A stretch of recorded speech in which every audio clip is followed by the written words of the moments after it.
Mary, we know this July 4th deadline was self-imposed by the president. We noted that pressure campaign. Ultimately, only 2 Republicans voted against it. So what did it take to get this over the finish line, and what does this mean for Trump's agenda?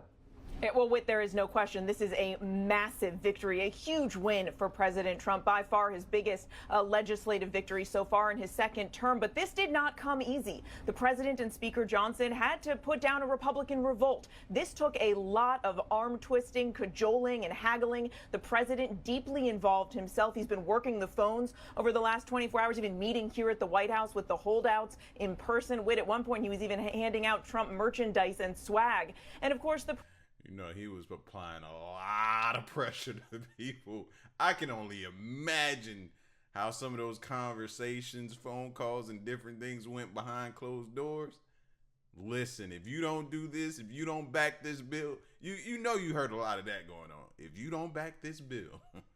President was willing to give them assurances, especially about how this bill will be implemented, but he also warned that there would be consequences for any Republicans who opposed this. We have heard him in recent days and weeks say that he would primary anyone who got in the way of his agenda. So those Republicans who voiced concerns, one by one, we saw them caving and falling in line over the last 24 hours, despite many of their objections and concerns over what this bill would do to the debt, the 3.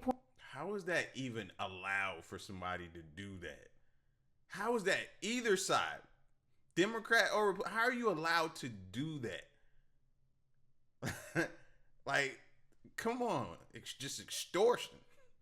$1.4 trillion it's projected to add to the debt over the next decade. There are concerns about what this would mean for Medicaid recipients, the estimated 11.8 million Americans that could lose their health coverage because of this bill. All of them, except for 2 Republicans, falling in line. Now, this is the cornerstone of the president's agenda. You can guarantee there's a lot of celebrating here at the White House right now. In addition, of course, to what this does for taxes, cutting roughly $4 trillion in taxes, mostly for the wealthiest Americans. It also includes more funding, as you mentioned, for immigration enforcement and border security. It also fulfills some of his campaign promises to eliminate taxes on tips and overtime. But Whit, now that he has sold Republicans on this, the president now has to go out and sell the American people on this bill, and it starts tonight with a big speech he's giving in Iowa.